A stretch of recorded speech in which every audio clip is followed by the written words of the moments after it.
Aces, I can promise you that not all sunglasses are built the same. Rick's Eyewear is crafted for durability, clarity and style that lasts. And we're so confident that we back ourselves with a 90-day free returns policy just in case they're not a perfect match. Use Aces for 20% off site-wide and find your fit right now at rickseyewear.com.au. Now let's get into the show.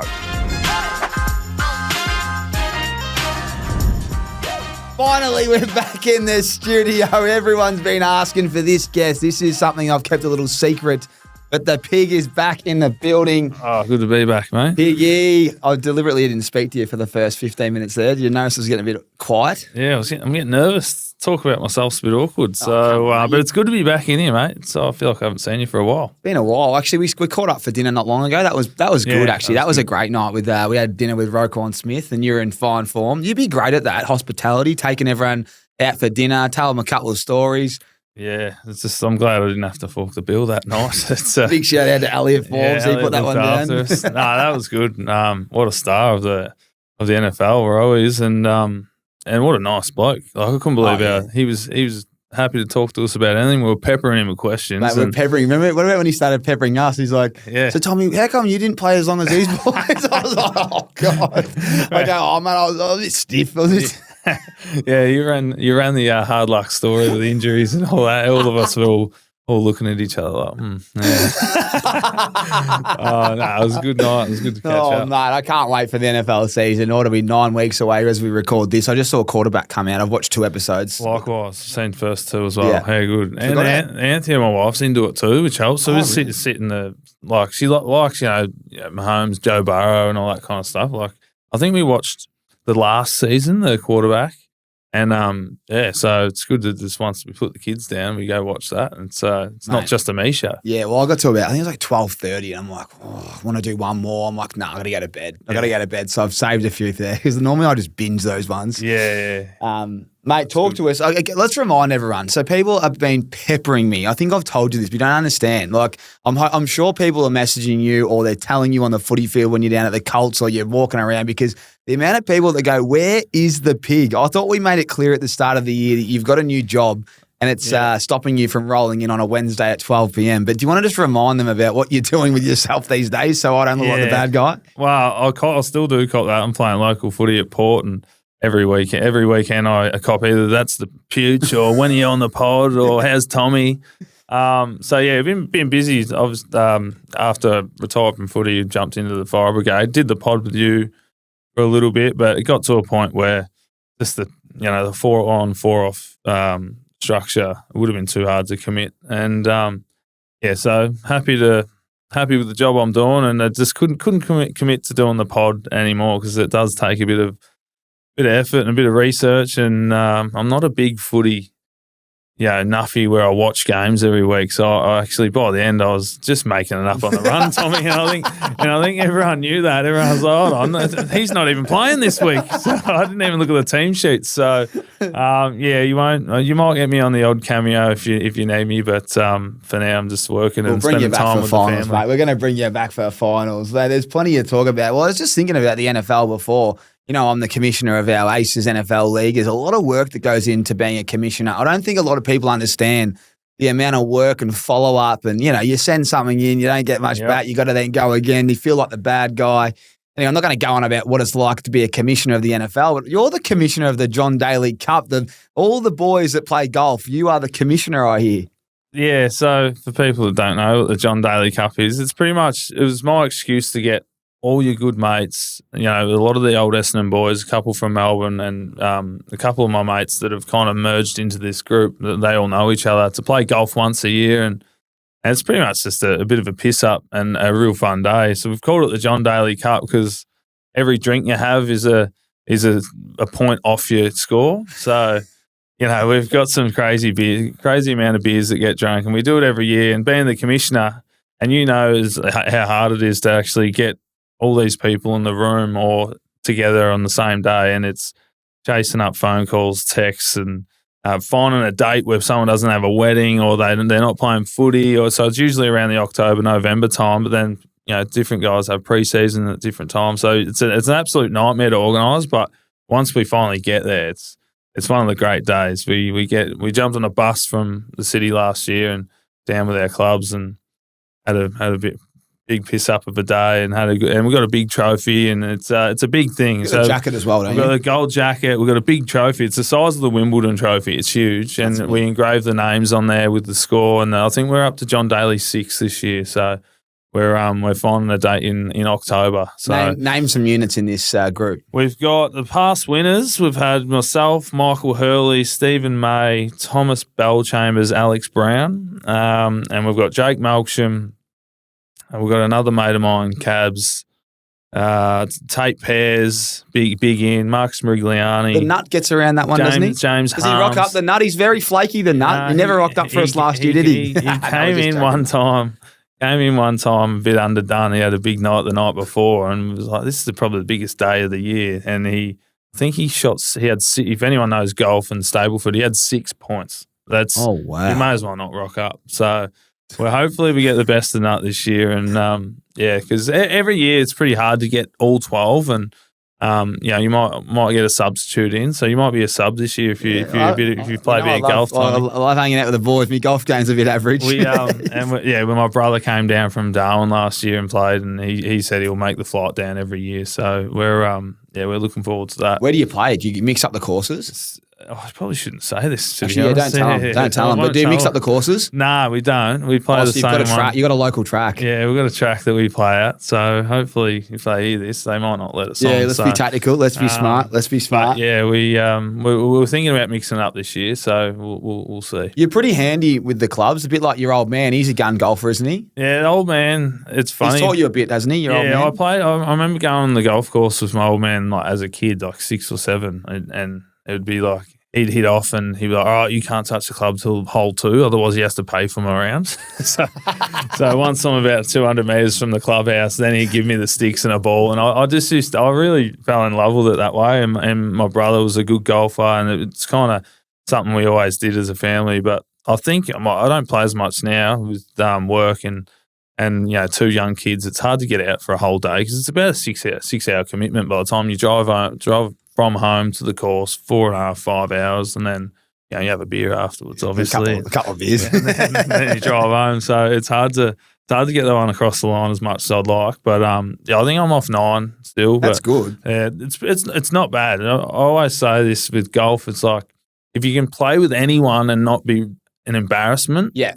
Like a 9, 10, even up to 15 handicappers, you could play with a pro and still have some really good shots. You hit a birdie, I reckon. Yeah, like you might get a birdie, you hit a few pars, and you're not a complete hack where you're grubbing it along the ground, which, there's a lot of them out there. So did your old man teach you how to cheat? Because I heard he cheated a lot. He's known for cheating, the old man. We always get into him. We reckon he kicks it out of bunkers and... Nah, he was off 3 for years, and he plays reverse grip. And I don't know if anyone out there plays golf, it's near him, and he never misses fairways. He drains putts, but it's one of the weirdest things ever to see a bloke hit reverse grip. Yeah, that's bizarre. But yeah, he still gets around. He's 70 now, so I think he's off 7 or 8, and he's 70 years old. So it's good. Speaking of a couple of the boys that are in the John Daly Cup, there might throw one under the bus. The big brown dog. He reckons the apple doesn't fall far from the tree. He reckons that you're known for the hand wedge in the bunkers, King. I knew when I was leading into this pod that you talked to a few of the boys, and some of these blokes are going to fabricate some stories, Tommy. So whatever you've got on your sheet there is absolute mud. And Brownie, when I talk about hacks, he is one. I give him a 36 handy. As the commissioner, you get to delegate the handicaps. 36 handicap? And he still can't get near it. So, it's one of those things in golf, like you just don't cheat. You know what I mean? Like if you had a 6, you had a 6, because there's a lot of people out there. What about the blokes that go, say you are in a competition like the John Daly Cup, and you go, mate, what'd you have on that hole? And he goes, 1, 2. And you go, and then what about the one in the lake? Yeah. Oh, yeah, that's right, 6. Yeah, 6. Sometimes with that, like what'd you have? And there's a few boys that don't play that much, and they'll be like, I think I had a 6. Did I have a 6? They'll ask, and because I know they're battling for the day, they've had an 8. But I'll be like, oh yeah, no mate, you had a 6. And then by the end of the round, you're adding it up. You're like, hold on, he's a chance to win, and I've cut off about 7 of his shots. So you got to be careful with those blokes. You do, mate. You do. There's always one bloke. Anyone Granny. listening, watching, there's always one bloke that cheats. We've got a mate. I won't read his name out. We get into him all the time. He always hits like a PB score when he plays on his own. He sends a scorecard in. We're like, mate, you're on your own. No one trusts that scorecard at all. You know, like he's hit like 39 and a part over 9, just a quick round before work. We're like, mate, you haven't done that on your own. You need someone marking your score, otherwise it just did not happen. And it's all, I don't know about you, but it's actually like, it's a lot of effort counting your mate's score. Like, you know, when you're like, I've had 5 and I'm in strife here, but I'm counting his shots. And then you're like, mate, you know what I mean? Like, you can't relax when you're on the course. You got to trust them that they're giving you the right. And then sometimes someone will throw a 5 and you're like, oh, I could swear you had a 6. And then you just run it back through your head. You're like, no, you definitely had a 6. Or they pick it up. And I don't like confrontation with that kind of stuff. So I'll just cop it. I'm like, if you want to cheat, man. Like, I can't have it, man. Like, and even when they have a putt, I'm like, no, you're not. That's not a gimme. You're putting that. Bernie Vince was like that. It was a funny story. I was playing golf with him and we were playing at Riversdale and we were playing with this random bloke and we were in a comp. And this guy's hit one. He was only hitting at 100 and 150 metres. And then, you know, me and Bern hit 250 or whatever. And he couldn't find his ball. But then he's walking up and he's near our balls. He's like, oh, I found it. And we're like, mate, you can't hit that far. Anyway, he's played it out. Bernie goes to me, he was hitting a Strixon. So well, I want to check it out. Anyway, so he's pulled it out of the hole, this guy, and it was a Titleist. And I'm like, let it go, mate, let it go. And he's hit him straight between the eyes. He goes, mate, I know you're hitting a Strixon. Bernie, let him go that. I had about 6 holes to go. I was sweating, secondhand embarrassment. I wouldn't do that to a random, only to my mates. I'd let the random go. That's outstanding from Bern. Oh, he's a great man, Bern. Oh, very good. We could sit here and talk golf all day. Mate, I'm keen to talk about your career.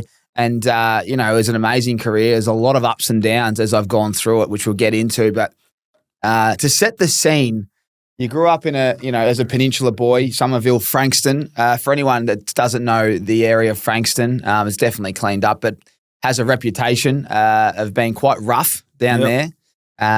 So I just wanted to talk about your childhood and what it was like. I saw a funny photo the other day. Your hair didn't look like that. It actually had the early day Scott Pennery. You're just getting around there with the dreadlocks down. Is that the kind of setup, was it? Well, I had the dreads before Pendles. Obviously, he's got it from somewhere. I grew up a Somerville boy, and then, you know, kind of went to school in Frankston, and like moved in and out of either Frankston or Somerville. I mean, everyone has this stigma with Frankston because when someone goes to Frankston, they get off at the end at the train station, and it's where all the units are all gravitated to, and they frequent. So, but outside of that, it's actually a pretty beautiful town, and there's some really good, like the beaches are really nice there, and you know, Mount Eliza is a really beautiful town, part of the world. But yeah, growing up, loved my sport. I had an older brother, younger sister. And, just everything revolved around competition and sport. And, before we go into I played VFL at Frankston. That's where I ended up getting drafted from. I was a Stingray boy. But, yeah, it was a good place to live. But, you know, moving now where I am, I'm up in the city and I enjoy where I am. But I didn't know any different. So I didn't know if it was rough or not because that was home. That was the, you know, the area that I lived in. And I didn't really think anything else existed outside of that area. When you say you played sport, and mind you, I've heard a lot of people, you idolised your brother. He was someone that you looked up to, 3.5 years older. You guys ran a bit of a muck down there. He would have taught you a few things, what to do, what not to do. But just in sport alone, like what else did you get up to? Yeah, well, he taught me a lot of what not to do growing up. I was always very anxious because he's a bit of not a troublemaker, but trouble found him, he used to say. But yeah, we used to get up to all sorts of stuff. Every Christmas we'd ask for a fresh set of boxing gloves and headgear just so we could punch on. Like that was just a yearly thing that we used to do. Sit in the backyard and just fight each other. Say it was rough around that area. Probably we didn't help the area either because the Hibberd brothers were always out on the He was pretty loose. handy though. That we apparently didn't get beaten by many, or if not anyone. Well, he's a good footy player, and Mark, my oldest brother, actually, he was a really good fighter too. He fought for the Oz title when he was about 18 or 19, so it kind of was in the blood growing up, and we just kind of liked anything to do with competing, whether it was PlayStation or Nintendo 64 or punch on in the backyard or footy or whatever it was. It was me and my brother against each other, but then if anyone else was there, it was us against them kind of thing. So, we had a good upbringing, and I probably wouldn't have got into footy without my brother, because I think back then it was only under 10s. There was no under 9s or 8s, 7s. I was 5 and I was playing with under 10s with my brother and all his mates, and think how much you grow from 5 to 10. And I think that helped me, to be honest. Competing against older guys for so long helped me for when I was playing with my age groups growing up. Well, we'll get to it later, but I've spoken to a lot of your teammates, and that was the one thing that they all said, like courageous, just kamikaze almost, like just body on the line, tough as nails, first bloke picked. Do you think that comes from like growing up? Yeah, for sure. It was just, as I said. No fear. They'd say no fear.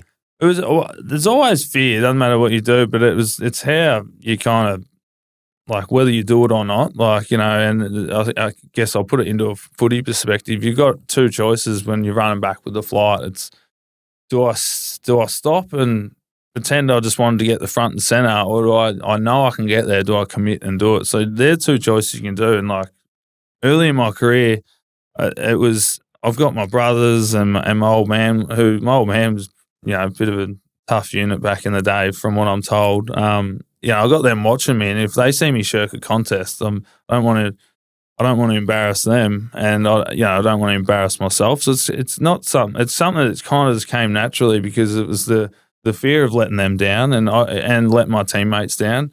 So when you say that the guy said that about me, it's pretty humbling, and it's nice to hear, because it's kind of what I wanted. I wanted the guys to trust me. I wanted them to think I was tough, because internally sometimes I'd question it myself, but it kind of made me go a little bit harder.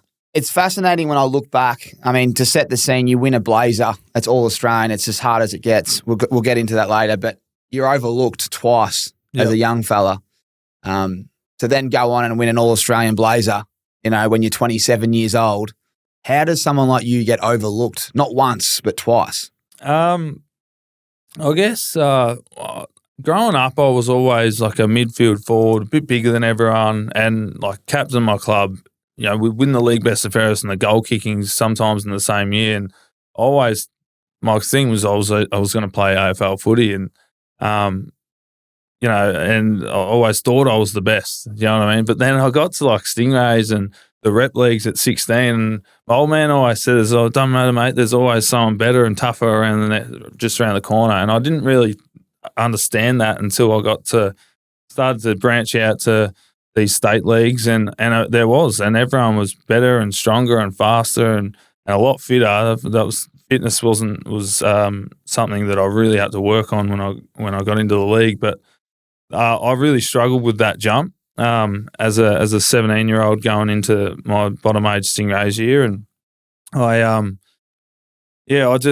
remember not knowing where I play on the wing, I play half forward. I wasn't fit enough to play in the midfield, and I just wasn't getting it. And I got cut in my first bottom age Stingrays year, and then I ended up getting the team in my top age. And I think I came 4th or 5th in the best and fairest that year, but I was a lockdown defender, and as a 182 or whatever I was at the time, I'm 187 now. I must have grown a little bit, but as a lockdown defender, you're not getting drafted. I remember being hopeful to be a rookie that year, and I missed a few games with a bit of osteitis pubis. And then I went to Frankston, and I had a really good year, because Shannon Grant was the coach, and he just said, just get the ball and just be a bit more attacking. Don't worry about your man as much. Like, you're a good one-on-one player anyway. And I kind of grew a lot of confidence from that. And I found more of the ball, and kind of the way I played in the AFL was similar to that first year, when I was able to get off the chains a bit more and be a bit more of a half back. So I've got Shag and Grant to to thank for that because it instilled a lot of belief in myself. I thought I was pretty stiff not to get drafted that first year. I made VFL team of the year in my first year, and they picked my mate Marcus. It's a funny story actually. I went down and trained at Essendon to get onto the rookie list. Michael Barlow was training down there. I think Kyle Hardingham maybe, and my mate Marcus Migliani. And I went down and trained with the Bendigo Bombers. It was back then, and Matty Knights was the coach. And it was my first session, and I come from work, and as I said, I wasn't a great runner, and we were running a 1.2 time trial or something, and Matty Knights beat me by 80 metres. The coach. And he was about 45 and retired. And I remember just thinking, oh, this isn't good. Trained all right, and that wasn't for me. I went back to Frankston, and because Shannon Grant was the coach at the Bendigo Bombers that year. So he went from Frankston to yeah. So that's why I went down there, and he was like, you got to take this guy, and they're like, he can't run. Yeah. So I yeah, that's why I missed those 2 years. It was pretty much my running.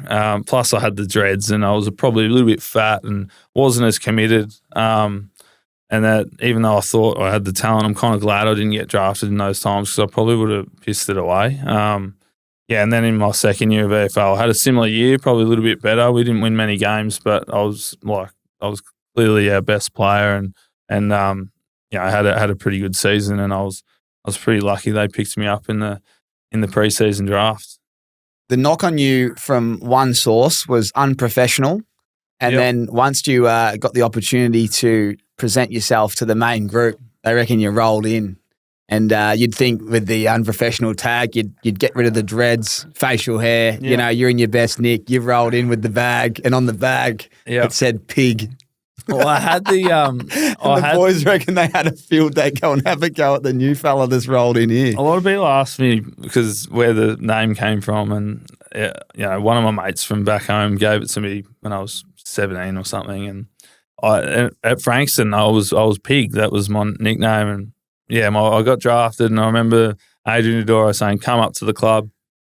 Now I was like, all right, so I've left mum's, and I'm up there, and I'll take my footy bag, and it had a pig on the side of it. And when I walked in the auditorium, and they were watching my highlights. The whole team was sitting in the auditorium, and they cheered me, and then they've just seen pig on my bag, and it's just never left me. I remember Dean Wallace is like, all right, that's you now. And then, I could never get rid of it. So, I mean, they didn't even know me at that point. The dreads were gone, mind you, but they didn't even know me from a bar of soap. It was the first instance they'd even looked at me, and I'm wearing ripped jeans, Havies, and I've got a bag with pig on it. So it probably wasn't looking back now and how far I've probably come, it's a little bit embarrassing, but yeah, it stuck with me. That's great. When you rolled in, who was the guy that you really connected with straight away? There's always a few blokes that go, come on, mate, we know you don't know anyone. I'll take you under my wing. Jake Melksham and Michael Hurley. I'd played footy against Hurls, in the TAC Cup, and I remember him. And Melky I'd met before. As I said, my mate Marcus Migliani got rookied, and then he got delisted. So he got delisted. I took his spot, if that makes sense. Yeah. He was one of my best mates, and I'd kind of met Melky once or twice through him, just having a coffee or something. And, as close as we are now, we probably weren't really as close in the first year, but it really blossomed after that. So, but I lived with David Myers in my first year, and Trav Collier I was close with, and as I said, Jake Melky and Hurls were the guys straight away. But over time, your friendships blossom into. What year was that? 20.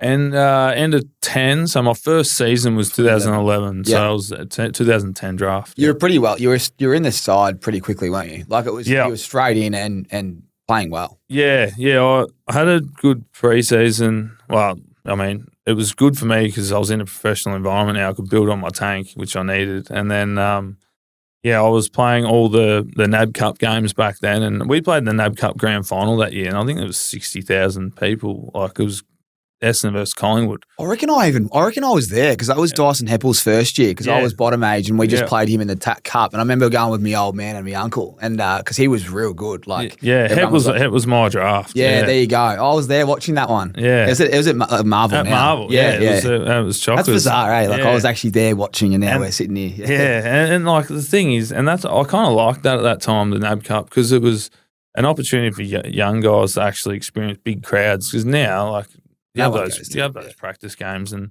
there's nothing about it, but it was packed. You know, Collingwood versus Essendon, and it was the night premiership was a thing back then. So, I did and I got picked round 1 that year, my first year, and I did my quad on the Thursday.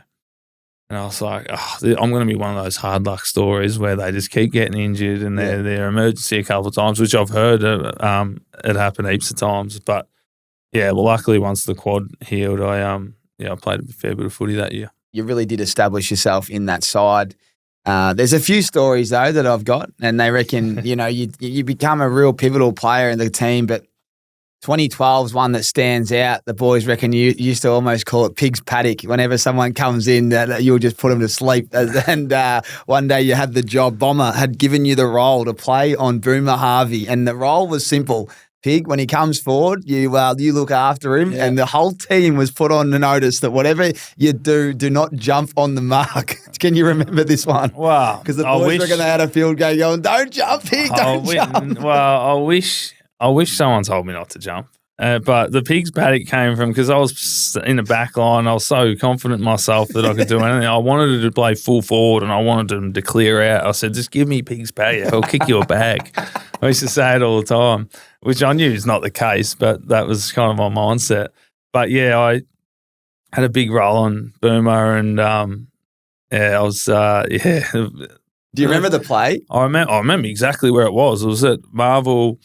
You know, if the camera's looking at the ground, it was on the right 50. My feet were on the 50, and he's gone, and it looked like he was going to kick it. And I've jumped in the air, and he's literally stepped around me while I was still in the air and just slotted one. And I think it was a big goal. I can't remember. I think we lost the game by a couple of goals, but it was a pivotal goal in the game.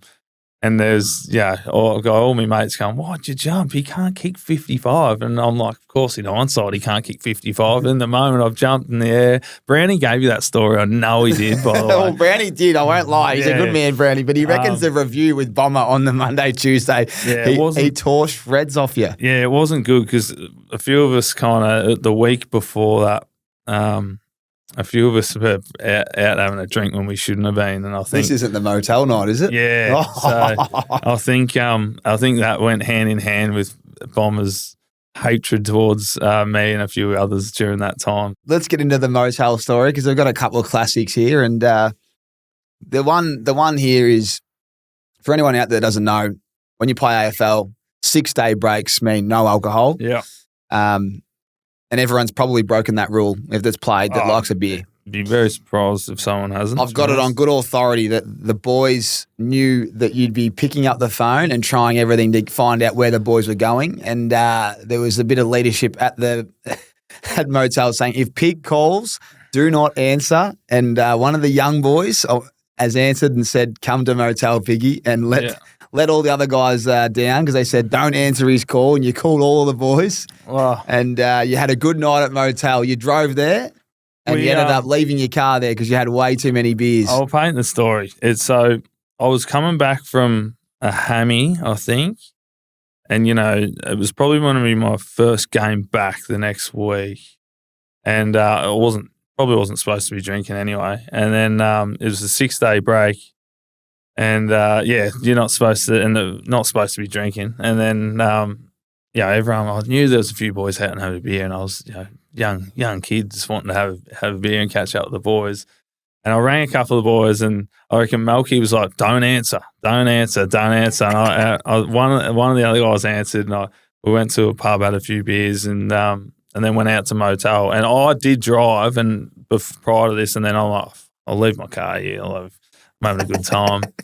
And haven't we all done that before? And then getting quizzed, 6-day break. Someone's called in the club, or one of the coaches like, I saw a few of your boys out or whatever. And it came through that I was one of those boys, and they're like, "Oh, were you out on the weekend at motel?" I think Danny Corcoran asked me. I said, "Yeah, I drove there. I didn't say I didn't drink, and I didn't." But I said, "Oh yeah, I drove there." He goes, "Oh, that's okay then." And then anyway, I ended up getting pressed later on, when you're in there, and I caved in the end. But my initial thing was, "Oh yeah, but I drove," which I wasn't lying, Tommy. And then obviously, we all got a bit of a whack, and then the following week was the Boomer game where he's made me look silly. So Bomber's given me a red hot serve. After that in the team meeting, where he had his favourites to go at Bomber, and I was definitely one of them. Malky would have been another, and I reckon Hurls might have been the other one after that. So it wasn't any surprise that he was coming at us. But it didn't stop there. They reckon that next week. What is this, a roast or what? No. This is just a couple of stories, but they reckon there's just funny stuff. They reckon after that they pulled you into match committee. And they said, come upstairs, and they had every single coach around, and they highlighted the team, and they pull you up there, and they put your name next to another player that plays like you, and Hurdy essentially looks at you in the eyes and says, why should we pick you? Because we think this other guy deserves the spot. And you answered with a very simple question. Yeah. So you answered with a very simple one. So they had the whole team on the board and on the field, and there was 19 players on the field, and it was me and this other player who we won't name in the pockets for the last spot. And why should we pick you over him? He does everything right. He deserves the spot. And you were out in the piss on a 6-day break last week. And I was like, I'm better. I didn't know what to say, and they pretty much kicked me out of the room, and I went down and finished my weights, and I ended up getting picked that week. But I was like, wow, I could have come up with something a bit more intelligent than that. But, I was 21, and I believed that at the time. This guy, he was a good player, but I just, I just felt like I deserved to be in the team. And, I just found myself in these situations as a younger player where Trouble just finds you, mate. Yeah, Trouble just finds you. No. Well, up a little bit. They reckon Goody was in there and he just leant back and said, it's a bloody fair enough answer. I think I looked and I could see, and Goody and I had a good relationship as well at this point, and I could see him trying not to laugh. And,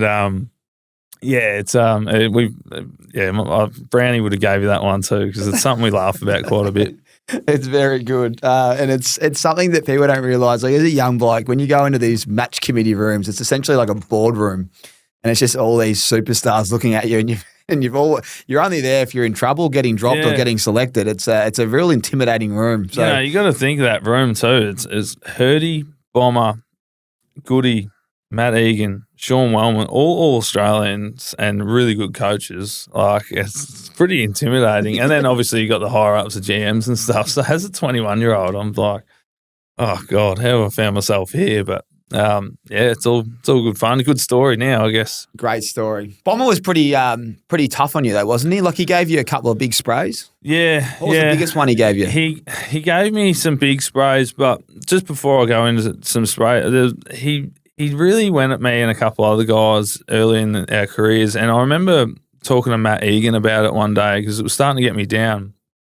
And Matt Egan just put it to me plain and simple. He goes, he's only doing it because he actually believes in you. Like he's not doing it to Joe Bloggs. He's not doing it to this guy, that guy. And I was like, oh, all right. So then after that conversation, I was able to wear it a bit better, which I got a pretty thick skin anyway. But after having that conversation and actually believing that, I was able to cop the sprays a bit better. But there was one where we're in one of those drills where it's a ball movement drill, and you want the ball zinging up and down the ground. And I was in the bibs, and it was pretty much like just put pressure on and don't stuff up the drill. And I just kept running back with the flight and spoiling it. I think I did it once. Bomber sprayed me, and then the ball was there, and I just went and I crunched into like three people, and I've marked the ball, and Bomber just ran up to me, and he's like, "Get the off now!" I'm like, "What? What do you mean?" I thought it was a grouse mark. He's like, off. And I'm like, you serious? And he's like, and I just had to sit in my locker until the end of training. But it was, yeah. And then the team got pulled in pretty quickly as he's telling me to get off. I thought at the start it was a bit of a joke. And then I was at kind of the back of the group. And, he was literally just screaming in my ear. Like, and I was like, oh, all right. So I walked off. One of the boys was like, oh, geez, it's one of the worst I've ever seen. So I literally sat in my locker in shock, like nearly welling up. Like, I'm like, oh, I've just got one of the biggest sprays ever. And then when I got in, everyone got in the change room, and they're like, oh, mate, you all right? And then, you know when people ask you, you're all right, you're like, oh, yeah, I'm all right. Yeah, a lot of them. Yeah, I just needed to have a breather. But he gave a couple, but he was good for him. But he was an unbelievable football mind bomber, and he knew how to get the best out of his players. And for sure, it was like for me, I was a player that even though no one likes copping strong feedback, I really responded well to it. He probably knew that as well. Yeah, and you don't know that yourself because you don't want to hear it. You want to be patted on the back and be told how good you are. But I think, which kind of was a curse because of the rest of my career, that's something that happened a lot. And Goody kind of built that into some strong feedback at Melbourne. And but it got me a lot of games. Really well said. What was it? As you know, I grew up a Bombers fan. Hurdy and Bomber, were they coaching at the same time? I think they were. Yeah, so my first year was Hurdy's first year, and Bomber, Brendan McCartney and Goody all came as well. Kind of this super group of coaches. Yeah. And then, Bomber kind of took over for that year in limbo where Hurdy wasn't coaching. It's fascinating what happened at Essendon. You guys were humming. I'll ask one question before I get to the Asada stuff quickly. But do you think you could have won a flag with that list? Yeah. Yeah, I think and you look at some of the players that went to other clubs, if you really look at our best team during that time, it was packed full of talent. There was just that dark cloud over us at the time. I think one year we were second on the ladder with a few rounds, maybe 5 or 6 rounds to go, and I just think it was so much talent and big pillars too, like Hurls, Jakey Carlisle, Paddy Wright, a lot of the big guys, and Thomas Bellchambers, Stuart Cramery, like where they're hard to fill in, like to get your key pillars, your key defenders, your key forwards, all in the same team, and then I could reel off a heap of names, but we had a lot of talent, and looking back now. I think anyone that was on that team would say the same thing. I think we had the crop to do it, but there was a bit going on at the time, so it didn't work out the way we want. I'll lead into the Asada question after this. Just a quick fire. Toughest player at Essendon? Buddha Hocking. Most talented? Dyson Heppel. Fan favourite? Like when you go to these family days, whose signature did everyone want? It was David Zaharakis. Yep. Yeah. Is that because of Anzac Day? I think so. And he good looking bloke, good player. Zaharakis for Did you play in that Anzac Day game? Nah, it was a year before me. Oh, it's one of the best highlights of all time. Does he watch it every day? Oh, he'd have to, wouldn't he? I would. And then sum up a couple other players. Wispy, Joe Watson. Generational leader. Like he's just he was, They should be a movie about him and the way he led us during that time. Obviously, an unbelievable talent and like gun footballer, but he was a really good leader. Like he knew how to. A pin could drop in the room when he was talking. It's something. Gorney is an unbelievable skipper as well, but there's just a bit more of maybe because I was so young. There's an aura about Job, I just can't have any more respect for him. Who would win in a boxing fight, Jake Melsham or Nathan Lovett-Murray? Nathan Lovett-Murray comfortably. Is he that good? Yeah. Because Malky's meant to be the gun. Malky's good. Malky would be the first to admit no one's beaten Nathan Lovett-Murray in a boxing match. Is that good? Yeah. He gave me a touch-up in my first year. We were doing boxing, and I think I had like a couple of guys, and I was doing quite well. So they paired me with Nat Rat, and he punched the absolute crap out of me. Was he going like half pace as well? Pretty much, yeah. He was telling me to put my hands up or he's going to hit me, and like I was so tired, like, and I was just copping it. So, you know, I like to think I'm all right with him, but he was and mad. You'd hit him and it was like hitting steel, and he was mad in the head, and he was just a really quietly spoken, respectful guy and ripping teammate, well respected in the Indigenous community. But he didn't want to you wouldn't want to bump into him in a dark alley. I've heard that. Yeah, I've heard that. If he's angry, you know. So he's a scary man, that rat. That's great. Let's get to the ASADA stuff quickly, but we won't get into the ins and outs. I want to know how hard that time was before you had the suspension with the year off. Yep. People probably don't understand, but from my education on this, and correct me if I'm wrong, you guys actually won the ASADA case, but then WADA appealed, and then you lost it, and then you were stripped and everything else, and then you got told you have to have a year off. So there's a lot of, I'd imagine just waiting around and not sure what's going on. But how do you sum up that crazy period for sport? Yeah, well, crazy's a word that it was. It was a circus for years, and you're right. We did win the case, and we thought, oh, we're right to play, and then they appealed it, and you're like, oh, what does that mean? Are we going to win? And you always think you're going to win because you won the first time. But for years and years, while all this, what's the word I'm looking for? Like we never knew what was going on. We never knew it was something we were going to get in trouble for, or like what we'd done, or whatever. There's camera crews at every session. It was on the back and front page of the papers nearly every day, to the point where you can't even. It's embarrassing to go to cafes. Like you kind of just stick with your teammates inside a house, or you try not go out in public as much. As the first question people would ask, even going to like family birthdays or weddings or whatever it is, first thing someone would ask, oh, what's going on? Oh, what do you think's going to happen? Da, da, da. And in the end, you'd try to avoid these conversations by, all right, hey mate, I'm sorry, I can't come to your birthday or whatever. Like and looking back now, that was kind of impact it had, where you were kind of going so insular that you didn't even want to go out. And you'd kind of just hang out with your teammates because they were the only ones understanding what was going on and what you were going through. So it was really tough, and it took a lot. And you know what it's like, how hard it is to be a professional footballer and be at your best and train, and you need everything to go right. And as soon as you have a few of these mental demons, like it does get hard to get up and go to training, and then you got the cameras and all that on top of that. So you kind of stop.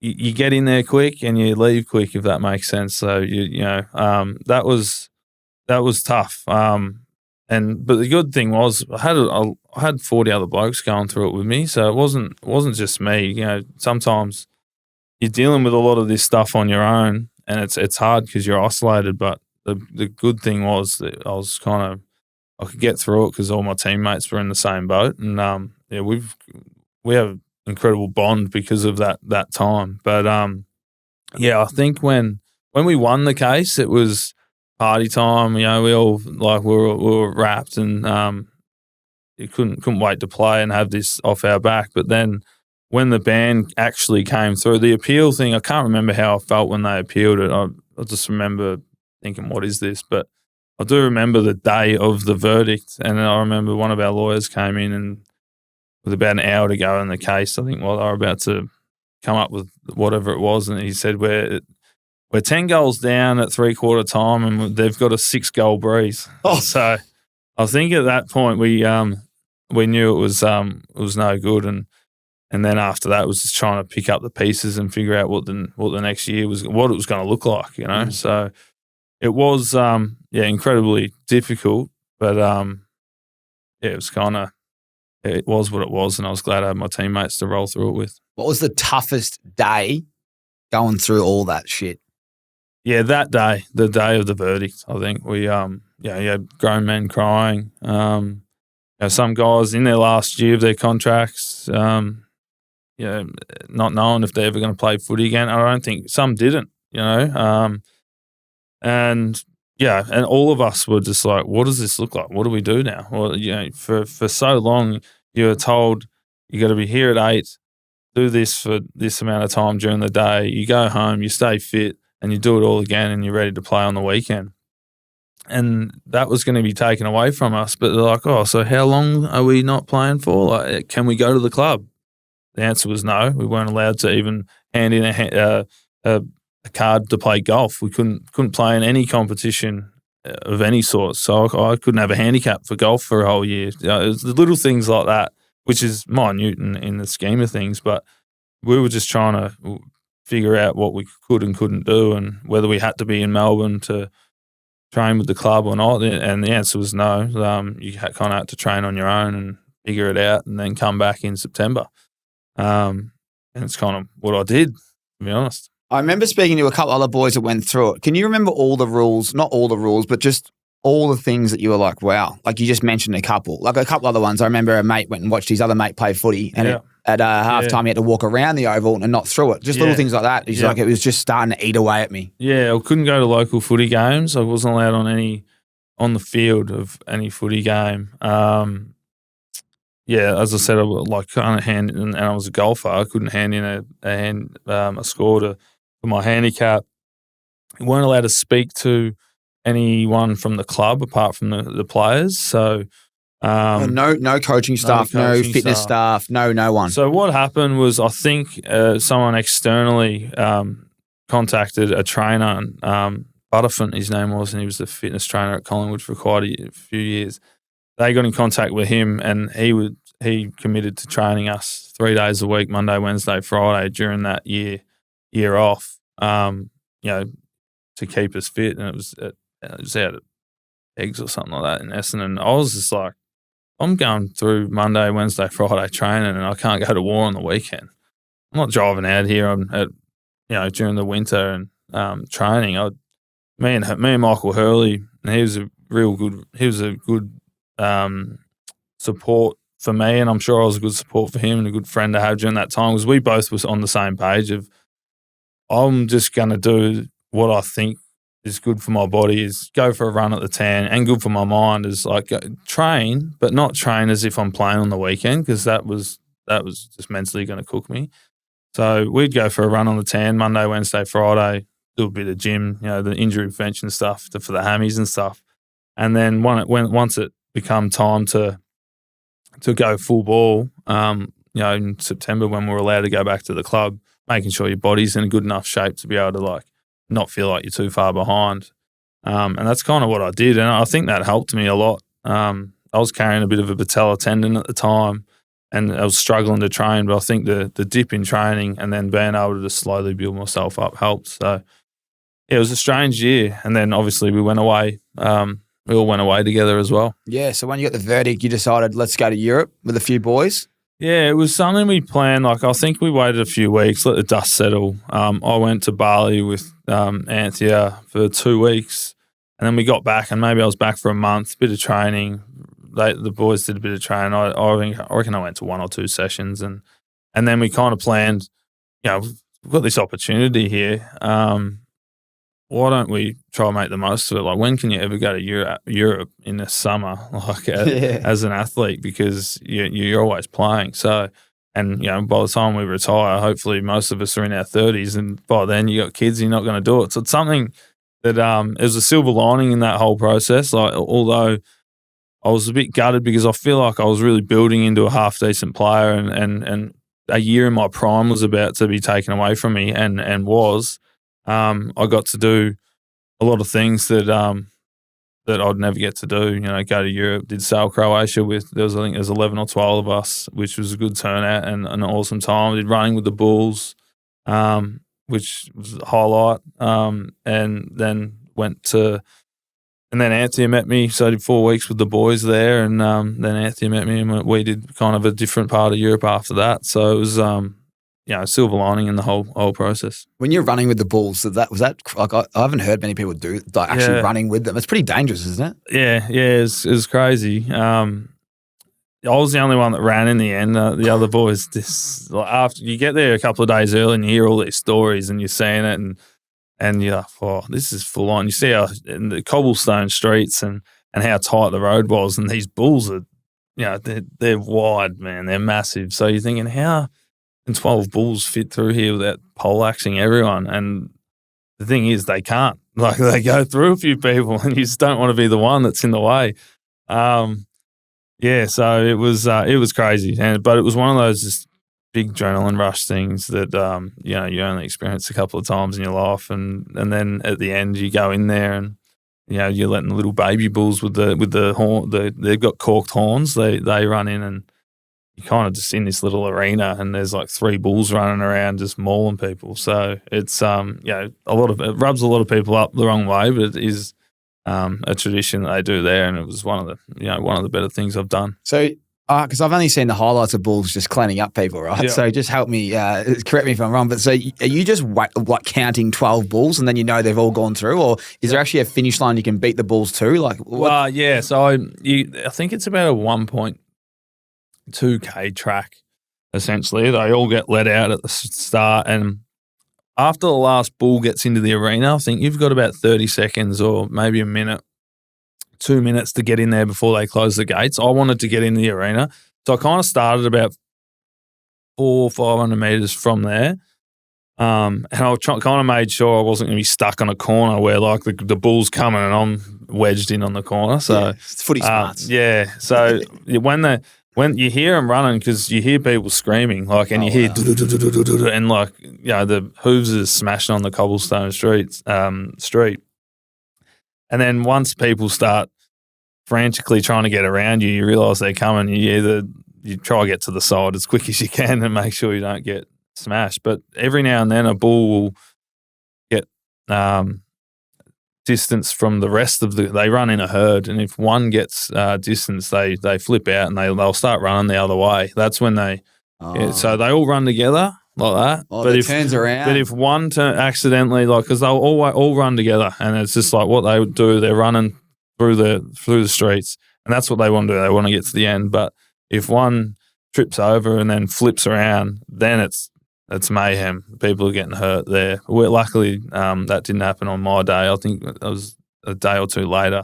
I think 2 of them got loose and caused a bit of pain. Where were the boys? Were they all watching from? They were in the arena. Oh, okay. Yeah, so they were waiting for me to get in there. So there's some pretty grainy average footage somewhere. I don't know who would have it, but of me just trying to get close to the bulls, but also trying to stay as far away as possible at the same time. What an experience, man. It was good. It was good fun. And then, like, at that time, it was like that's all I was worried about. Before I left, I was kind of having the conversations with the club and with my manager, and I had another year in my contract, so I wasn't sure what to do. And a few people were getting extended, and I wasn't one of them, and I was a bit shocked by that. And I was like, I was a bit iffy on my knee. So I was kind of, Goody rang me out of the blue, and I think it was the day before I left. He's like, let's just have a coffee, because we kept in touch anyway. It wasn't anything to try to get me out of the club. He goes, mate, well, if you ever feel like leaving, like, we'd love to have you, kind of thing. And it was kind of, I was like, yeah, I know that. But I didn't know what I wanted to do. And I kind of had the conversations with Anthony while I was away of like how to get that spark back, because I lost it for so long. And I think I just needed to prove to a new group and a new group of teammates and coaches that I've still got a fair bit of good footy in front of me. And yeah, when I got back, I kind of rang Essendon and said thanks for everything. Because but yeah, I kind of want to fresh start. Yeah, I want a fresh start and prove to a new group what I can possibly do, and hopefully play some good footy and play for a long time. So 2016, year off, Europe, all that stuff. When do you request a trade? Like, was it just like, how were you and Goody going about it? Was it just like, yeah, mate, I'm ready to go, or how does that happen? It was so, and it wasn't, Goody didn't really press me before I left. That was just a comment. And then I think I got back after thinking about being away. And I remember I'm away in Europe with all these boys too, and they know I'm up in the air. And I've got some trying to convince me, and other guys just like, mate, you do what's best for you, and we'll love you no matter what. And a lot of guys wanted me to stay, obviously. And then when I got back, I kind of just made a decision in my head that I was going to ask for a trade. And then I kind of picked up the phone to Goody. I said, all right, this is what I'm thinking. How can we get this going? Is this something you still want to do? And it was obviously they did, and And then I just had to tell the club first, and then the clubs had to figure it out. And I was still contracted, so they still had to trade for me. So, but Essendon were pretty good, understanding everything that had gone on over the past years. They were going to make sure I got to Melbourne where I wanted to go. That's good by Essendon. Do you remember what you got traded for? Pick 29, I think. Yeah, well, pick 29's that's a bit of, that must feel good. That's a first rounder, isn't it? Second rounder. Is it? I thought 29 was a first rounder. No, second rounder. But yeah, I like to think they went all right out of that. Well, it's amazing how you've just summed that up. As I said, we can't get into the ins and outs of everything because my mail says that you all, you just can't. There's the NDA and all that. But the insight to how crazy that is, and the fact that you guys went overseas is so smart. I don't know who gave you the advice to say, man, I'd probably switch off and get over there. And it's good that a few of the boys are there. Like, it's not like you're just there with a couple. It's like 11 blokes. That would have been the time of your life. Oh, it was good fun. And we still have laughs about it now, and talk about those times. All of us being a bit older, and a lot of us have kids. And, it's a loss, a little bit different now. But, yeah, it was definitely a highlight. The other thing I've skipped over at Essendon, but the skin folds was something that the boys reckon, and I know this because I was a skinny fat man, but they reckon that when Dyson Heppell walks in, they would pinch his body and they would squeeze it as hard as possible, and they couldn't find any fat. But they reckon that you might have been paying the dietitian under the table because when it come to pinching, it was the lightest pinch possible on the calipers so that the pig would just get under the required amount of skin folds. Yeah, well, you learn a few tricks when because I was in there frequently. If your skinnies are under, it was always under 50, and I just couldn't get them under 50. Like I was close all the time. But so if you're never under 50, then you kind of get tested every week or every second week. So you'd find tricks because you're in there all the time, whether it's jump in the colds, the cold tubs just before you go in, so the skin's all nice and tight. You might throw a little bit of the Sorbeline moisturiser. A little bit of oil. Yeah. You could never really put it on your guts because they were on you, but you could say you just got a massage on your legs and you'd put it on the quads and the calves. But yeah, and then obviously the dietitian, everyone loves a coffee, so you buy them a coffee on the way in and soften them up a bit. That is brilliant. It brings back great memories, the skin folds. Yeah, I mean, later on when, it was the one thing that gave me anxiety was my skin folds because I knew like Goody, especially at Melbourne, like he'd be like, mate, what are you, skinnies are above 50. I'm like, I can't get them under 50. we need to change change the bar for me a little bit. Because Melky, he's just lean all the time, and you were probably the same. Some guys could drink. I was skinny fat man. Oh, okay, so yeah, I struggle big time. Drink and eat and have ice creams every night, and just not even batter. Mm-hmm. I'd have an ice cream and I'd go up 3 or that day. You know what I mean? Like that's just how my body was. Later on, I've had a few tricks where you get in there and the laptop would be there and they'd be typing in on the laptop. And you're always in there with another guy because they were waiting to go next. And Angus Brayshaw was my man. Yeah, he was in the same boat as me, struggling. I'd be like, jump on the laptop, and she would yell out the number, and you'd type them, 3 on your bicep, and I'd be like this, like, yeah, that's good. While she'd be doing the next one, be like 8 on your tricep, and I'll be like, and then like that meant wipe one off for me. So if she wrote 8 on the thing, it would say 7.2 or something. So and over 7 different sites, you're slowly wiping off 0.5 every time. It gets down to under 50. So yeah, but then if it gets in my guts, it'd be like 22, and I'd be like, and then by the time she wouldn't remember all the numbers she spat out. So got all the other boys coming through. Yeah. So then they'd look at it, and I'd find my way under 50 somehow, but.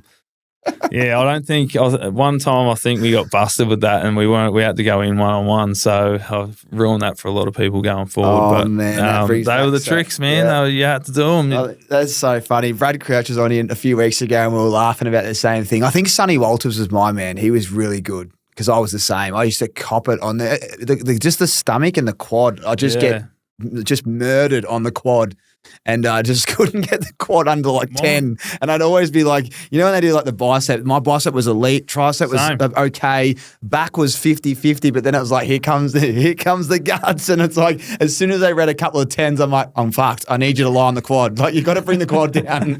And he'd be like, don't worry, I got you, brother. Because we weren't allowed to train at Freo. Ross Lyon pull you off the track. Gumby told me that. Man, pull you off the track. Like, so you're not allowed to train. Had to be under 50. Man, I come fourth in the 3K and wasn't allowed to train. I was like, that was my first year. What's going on here? So you go to the, this is inspiring stuff, by the way. I don't know if you've received enough credit for this. And not just you, Hurls and Paddy Ryder. You have the year off. Not only that, the mental toll, everything happened prior. Like, it's not just 1 year. It was a block of years. You go to a, you go to another club, you do, Melbourne, and your first year at the D's, you're 27 years old, you miss the first 4 games or 4 games throughout the season and you end up with an All-Australian blazer. Is that, I know you win a flag later in your life, but is that one of the most memorable individual awards? Yeah, I think so. And like you touched on, because of everything that happened prior to that, get the year off and the uncertainty of even if I made the right decision to leave and leaving my mates and stuff like it, that dawned on me a lot. And I questioned that for quite some time. But then to go to Melbourne, I missed a few games, started an Achilles, the first 4 games with an Achilles. And then I just, I had a good year that year. It was one of those, they talk about flow in sport. Like I've really felt comfortable in my role that Melbourne had given me. They gave me, they just go. We want the ball in your hands.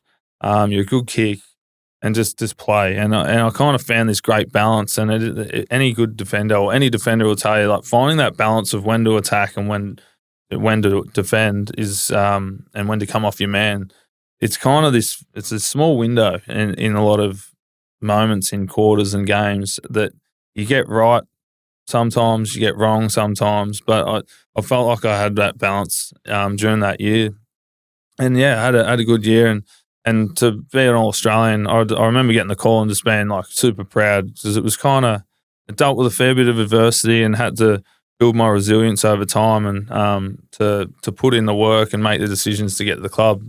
Yeah, it was something I was incredibly proud of because at the end of the day, I never thought – even now, it's pretty uncomfortable. I don't see myself – I look at the guys that get All-Australians every year. I'm not in that in my mind. I'm not in that league. But for that year and for a while, I was one of the best players, halfbacks in the comp, and it's something I'm proud of. And it's as I said, it's probably the stuff leading to it that to deal with all the adversity and get through it and come out of it playing some pretty good footy. It's an incredible achievement. Halfback, not just back pocket, halfback, which is the the players that are just so damaging by foot. Who was the hardest player you played on in your career? Maybe top 2 or 3. Oh, there's so many, man.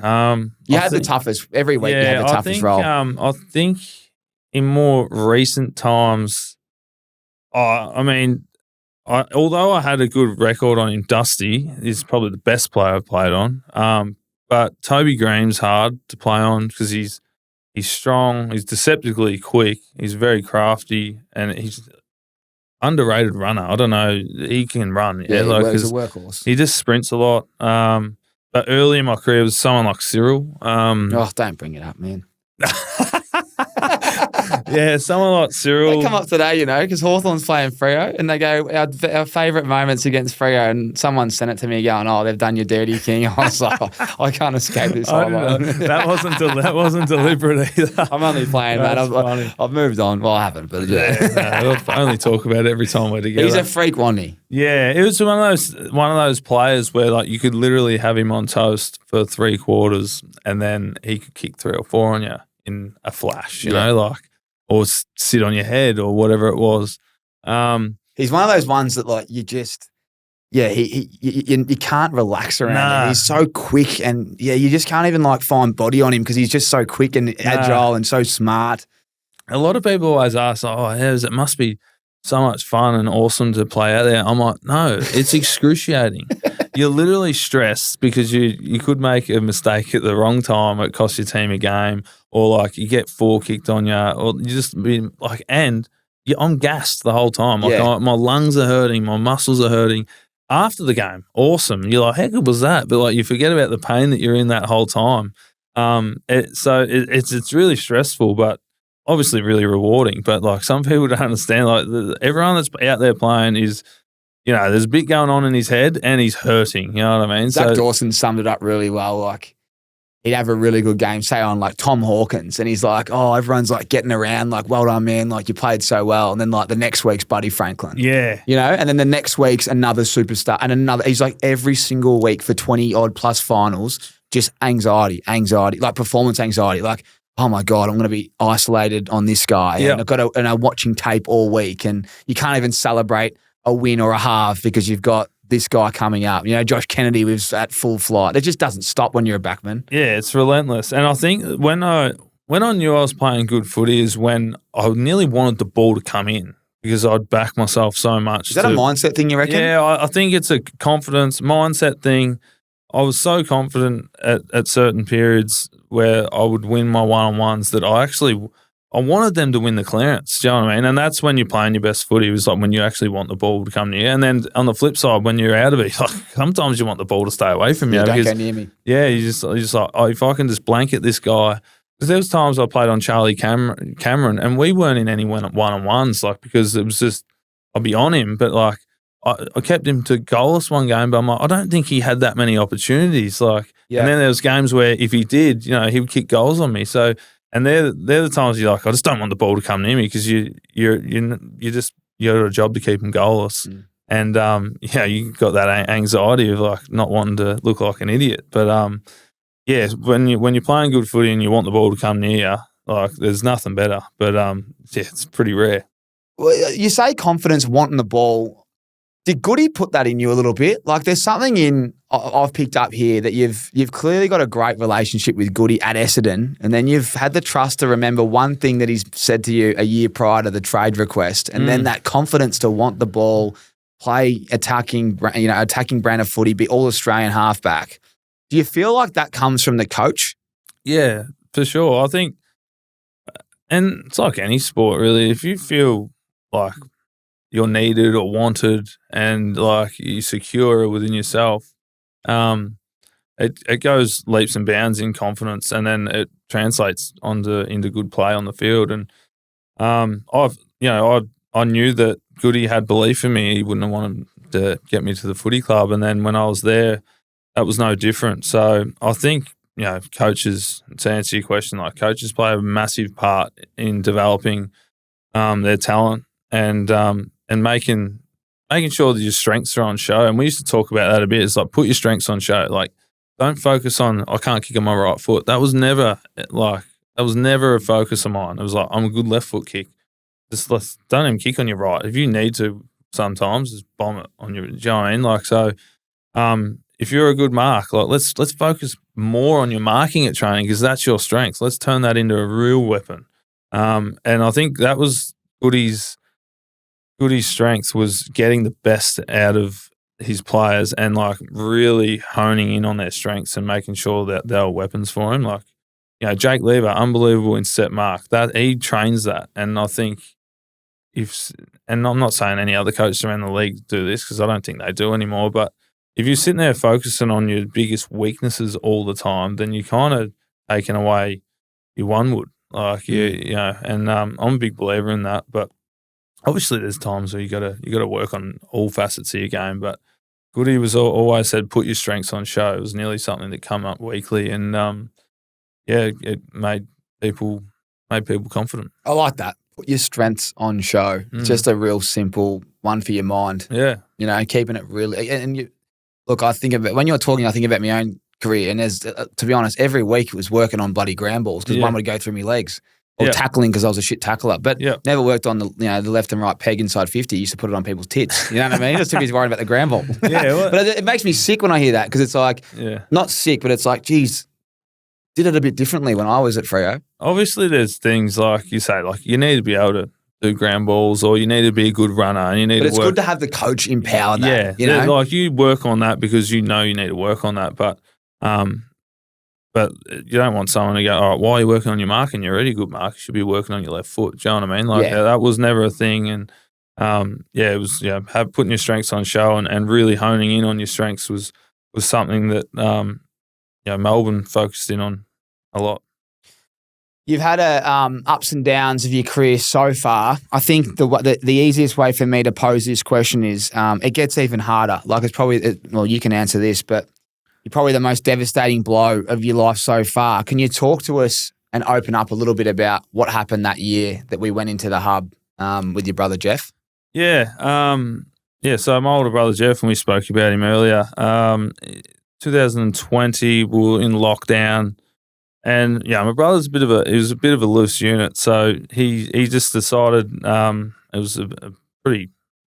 Anthony and I were down in Dramana, and there's a big storm, like windy, rain, like horrific. And he decided to go out fishing with another young guy, and down at Flinders, and just not too sure what happened, but long story, he didn't come back. So the boat, my assumption is the engine conked out and the current took him out. And if you've gone anywhere near the Bass Strait or the Western Port Bay, it's pretty rough. And there was a big storm that night because Anthony and I were down in Dramana, and we actually drove back to the city because we were near the beach and it was just too messy.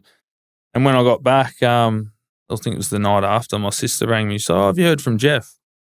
And I said, "No, what's up?" She goes, "Oh, well, he hasn't been hurt. No one's seen him for 24 hours. And his boats, his cars at the Flinders here, and his boat trailer's there, but his boat's not here, and nowhere to be seen. No one's heard from him. Last time anyone heard was he was going out fishing, which just was crazy to me that someone would go out fishing during that time. And it's it become real pretty quick. I drove straight down there during the middle of COVID, where you weren't even allowed out of the 5K bubble.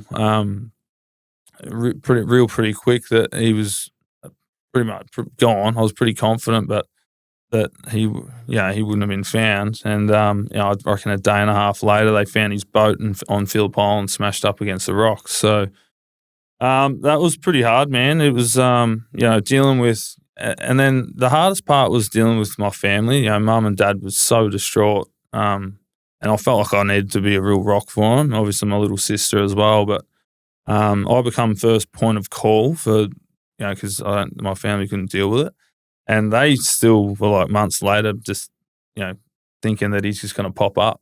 And that didn't seem out of the question for someone like Jeff. We actually, for a few days, we all thought, he's just at someone's house having a sleep. He's had a big weekend or whatever, and he's going to pop up.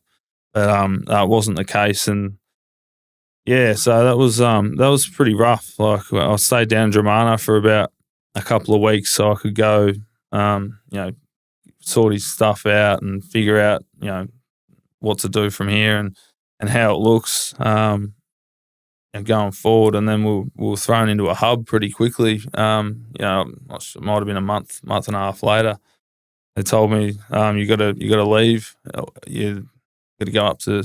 We went to Manly and then went to the Queensland hub. So that was a tough one because I was like, my family were really struggling, and so was I. I was trying to be as strong as I could for them, but when I had my quiet moments at home, my wife would see the emotion pour out, and my mates as well. But it's something that it's still to the birthdays and Christmases and stuff still flare up a little bit. But I talk about him a lot, and we laugh about him a lot because there's a million funny stories about him. But during that year it was pretty tough because my wife just fell pregnant.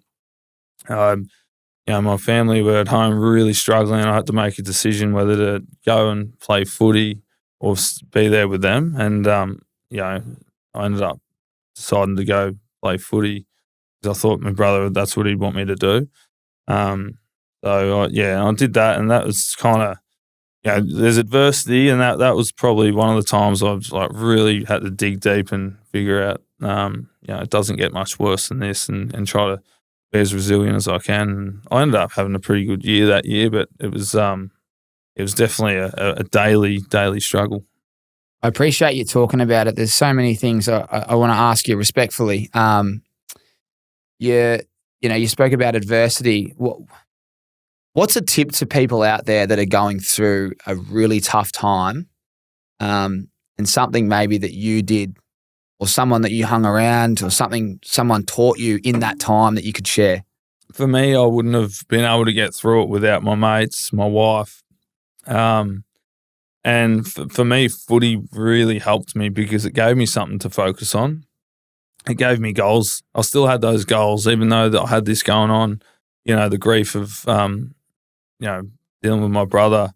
That was always there, but at least for 2 hours on the track, I could focus on that and focus on training and playing on the weekends. But while my mates were huge and my wife was huge, she was dealing with my emotions every day for months, and you just sit there and you'd be watching a movie and you just start bawling, and you're like, when's this gonna get any easier? And the answer is, and someone said this to me and it stuck with me, but it'll get easier, but you'll be forever changed. And, and that's it. It does get easier. It's incredibly hard, losing anyone, but it changes you forever. You're never the same. You always think about him. Like I think about my brother probably every day.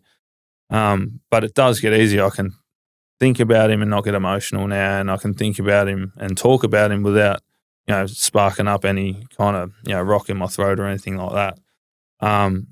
But I remember obviously it's 2 weeks out or maybe a week out from his passing, and we had a training session we had to do, and Melky was staying down at Dramana, and he had to pull me out of bed. Do you know what I mean? And I would have just, because all I wanted to do is have beers or a bottle of wine and just put myself to sleep. Like I was feeling pretty rough and feeling pretty sorry for myself, and I had mates like Jake who would literally come to my Dramana house and get me out of bed so he could get me to training. And he'd be like, I don't care, like you don't have to run hard, but just like try to stay with me. Like at least just come. And like once I was there, I'd train, but it was like getting out of bed was the tough part. So without mates like that, I would have really struggled to pick myself up off the ground. But you got to surround yourself with, whether it's friends or family, and ask questions, have a cry, have a shoulder to cry on. And I spoke to Sykes as well about what I was thinking and,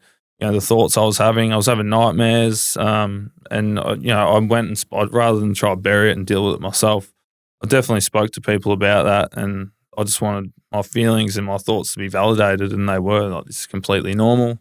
This is what happens. This is trauma with a capital T, they called it. Mm-hmm. And I think anytime you're going through that kind of stuff, you can't do it on your own. You need help. You need a good network around you, and I was lucky enough to have that. Really well said, mate. And you're a champion for sharing those tips, because a lot of people out there going through something, and it's hard to hear. I guess it's crazy footy. So you have something like that. When I say footy, I mean life. But the next year, like it's like a half COVID year. You've got to go play in Perth, but the season's going really well. You end up winning the premiership. Was there like that external factor of your brother every day, and like was he the one getting you through? And not only like obviously the team as they're looking for the pinnacle, but you individually, was he someone that you'd think about daily that would drive you to be the best player? Yeah, definitely, and that really helped my in a way as much as it was hard. It got a fire in me, like, all right. And the year that even though I was dealing with his grief that year, I think I come 6th or 7th in the best and fairest that year. And that was where I'm like, all right, I can get through all this stuff, like, and then the premiership that year, it's hard not to think about like what happened the year before. And it was still playing on my mind a lot, even a year later. It's definitely the first person I thought of. And, I think even when we got into the grand final, winning the prelim, I was just like, he's doing something here. He's making this happen, like. Yeah. And I think anyone that's lost someone, whether you're spiritual or religious or whatever it is, you think they're there doing something for you. Do you know what I mean? So, it's definitely, definitely, his passing and me wanting to do him proud, even though I wasn't here, was definitely a fire for me. And, I definitely thought that he was playing a part in the success we had that year. Well, he certainly did, mate, and you certainly did him proud, because winning a flag is just incredible. And I've heard you talk about it with Maisie on, when we've done a couple of pods before. But how do you sum it up? How do you sum up winning a premiership? Yeah, I mean, you play footy for. I think there's two reasons I play footy. It's because a couple of reasons. I love to compete.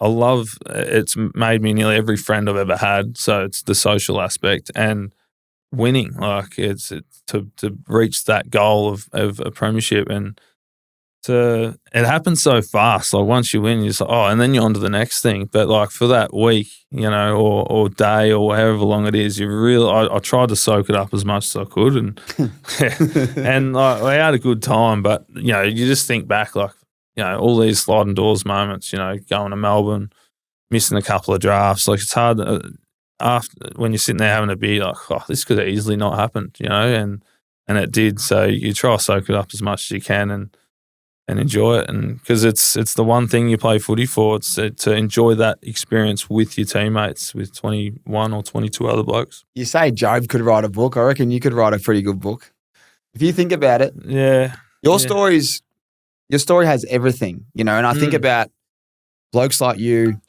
First, let's call it a pick one. Normally, most pick ones, they're already picked at 15 because they're going through all the elite squads. But you've had the adversity pretty much the whole way. You've had to work it out. Boy from Frankston, a bit rough around the edges.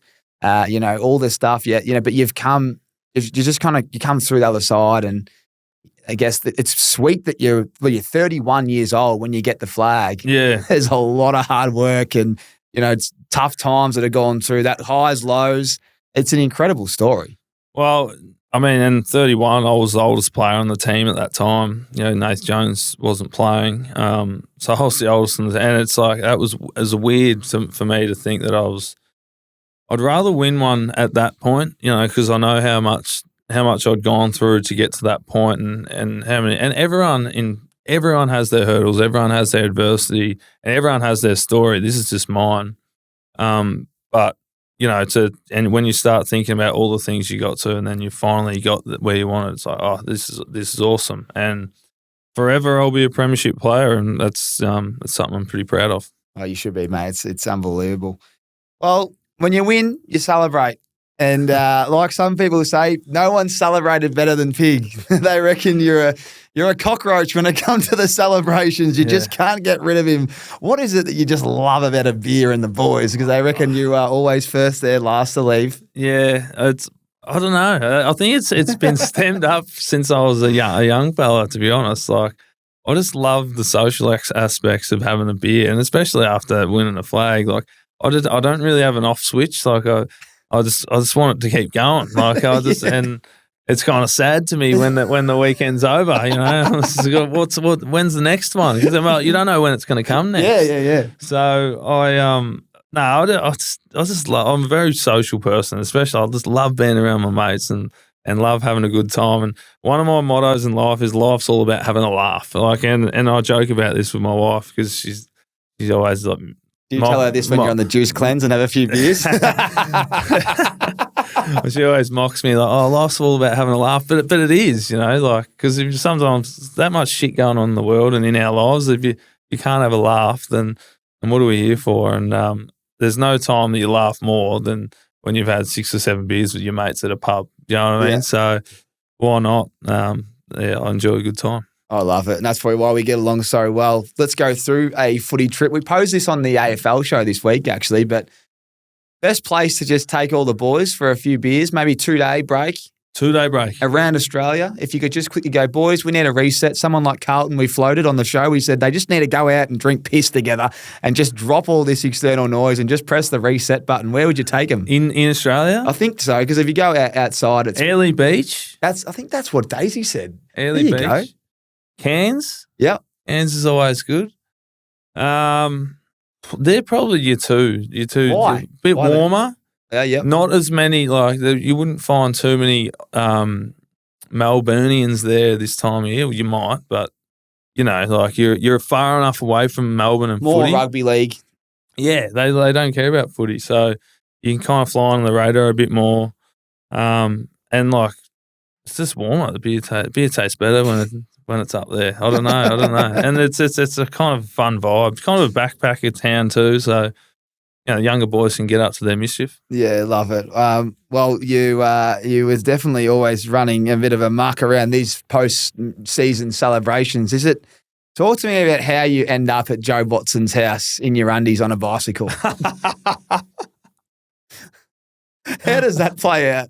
Because I actually don't have any context to it. This would have been, that's funny. I haven't thought about this for a very long time and kind of did forget about it. Far out. I've got him a beauty here. I was trying to figure. We had we had our last game on a Saturday, and it was Silly Sunday that started at 2:00 at Joe's on the Sunday or whatever, and I've decided to ride round there on the Sunday at 11:00, 3 hours before it started, and I was just in Speedos, just riding my pushy through Port Melbourne, through Middle Park, and Bomber gets to the Silly Sunday because the coaches pop in for a bit. Couple of beers. Bomber pops in about an hour and he goes, "Was that you riding the bike in your Speedos down Bay Street, Port Melbourne? What the fuck are you doing?" I was like, I didn't think anyone would see. I had my helmet on.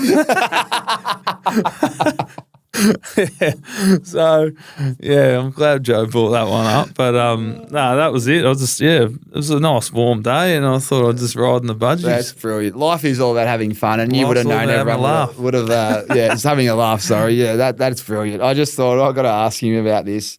But in all seriousness, all the guys that I got dirt off you, the one thing they said, and I wrote down a few, but a lot of it in terms of on the field, courageous, no fear, just kamikaze-like, but an amazing teammate, first bloke almost picked, and just the guy that made everyone laugh in the locker room. Like when I think about blokes that you love having around, that is exactly who you'd love to play with. So it must feel good hearing that kind of stuff. Yeah, it is because, they're the guys that you want to respect you and you want them to trust you. And I feel like over my career, I was able to. It took time. Like I was able to gain that trust, and for them to say that about me is it's pretty cool because that's all I wanted. Obviously the have a laugh thing as well. That's just being a good teammate and in the locker room and trying to bring up a positive vibe around the place. But to say courageous, hard at it, all that. That's kind of stuff that I wanted to be, and for them to see that, it does give me pride. Awesome, mate. It's awesome. Now, we had Sean Higgins on last week, and when it comes to large heads, he said he had the second largest head of all time in the AFL because they measured it. But you always put yourself up there. So I don't. Everyone else does. I don't. Everyone else does. Amazing that. And they'll throw me under the bus. But if this is another large set of Rixies, the new colour, mate, the Soho Large Smoke Kings, they're yours. So chuck them on and try them ones on. Yes. I do have a large head, and these are the only sunnies that fit me well. So thanks, Tommy. These are awesome, man. And my pleasure. I probably should get my head measured next to. He goes. He doesn't look like he has a big head. No, he's like you, good, sharp looking unit. I don't know. I didn't think it. You look at him, you don't think it's that big, but he did say when they measured it, I think BT had him covered. Measuring someone's He named a few, like Brad Ebert, you remember him? Oh, he had a big head. Yeah, he had a huge head. Yeah, so he named a few other guys, and I was like, oh, yeah. And then, he goes he went ranked 2. So, very good. I want to ask you, when you had that year off in Asada, it's kind of winter now. You travelled Europe. You got the Rixies on. Where's the one spot you just love to rewind and do it again? Without question, Hvar in Croatia. That was awesome, and like Croatia in general, we had our own kind of like private little yachts. We had 2 of them, so it was 5 on one and 6 on the other, and we could literally grab our skipper and go, "Hey mate, we want to go to that island."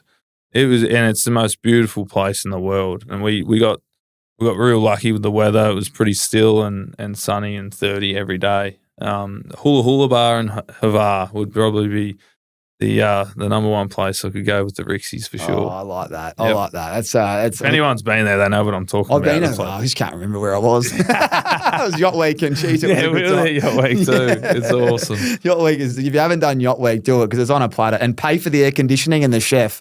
We pay for the chef. The boys didn't pay for the air conditioning. It was like a heat wave down there in those cabins. It gets hot down there. Yeah, it does.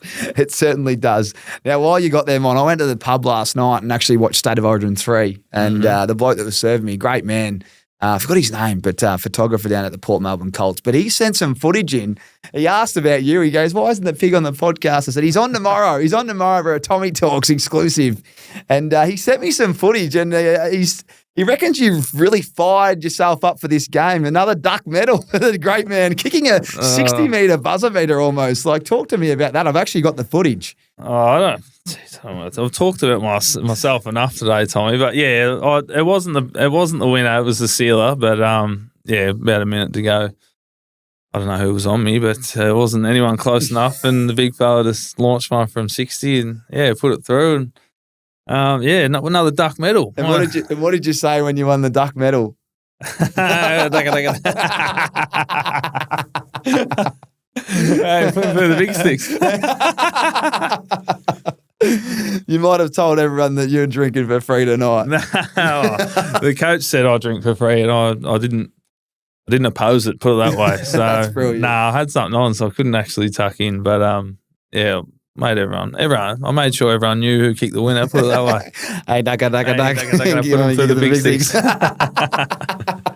That is unreal. You enjoying yourself playing footy down there at the Colts and still running around, having a laugh? Yeah, it keeps me fit. And as I said, like my whole life's been about competing, and it doesn't matter whether it's chess or table tennis. I still enjoy it, and I think that's what local footy's given me. It's given me an out to still do that, and at the end of the day, I still love footy. My body probably wasn't up to going through another AFL season, but so I enjoy just having a run around a bit more casually now, and Port's been really, really good for that.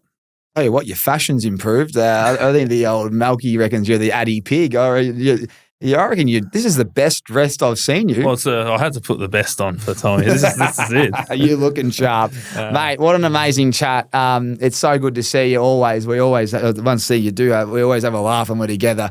And let's just hope you compete in the NFL fantasy this year. You talk about you love competition. Well, you and Maisie were just non-existent last year. We were never on the same page. I don't know how he picked Caleb Williams over Mahomes, and then Mahomes picked 40 points and cost us. Anyway, we've got to get on the same page. But I'm looking forward to the fantasy this year. It's always good. I'm looking forward to everyone listening to this podcast. Mate, thanks so much for jumping on. Been wanting to do this for a while. I appreciate how open and honest you've been. As I said, amazing career.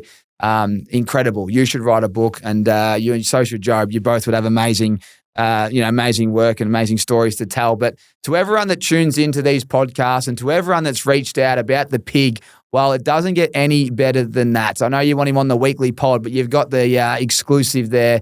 That's as good as it gets. It's an amazing story.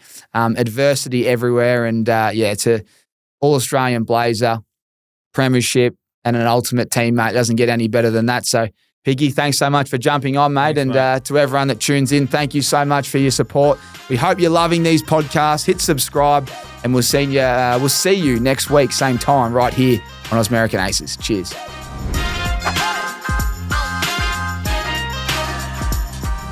Aces, I know that's the end of the show, but here's a shameless plug for Ricks. It doesn't come without great value. Use our discount code ACES to get 20% off site-wide on us. And don't be worried about shopping eyewear online. We'll give you our 90-day free return policy just in case they're not the perfect fit. Head over to rickseyewear.com.au and find your fit today.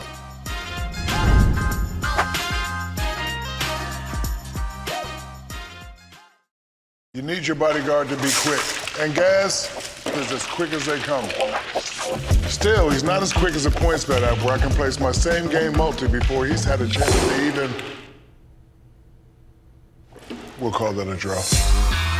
It's never been quicker to piece together an AFL same-game multi with PointsBet. Memories. PointsBet. Built different. What's gambling really costing you? For free and confidential support, call the number on the screen or visit the website.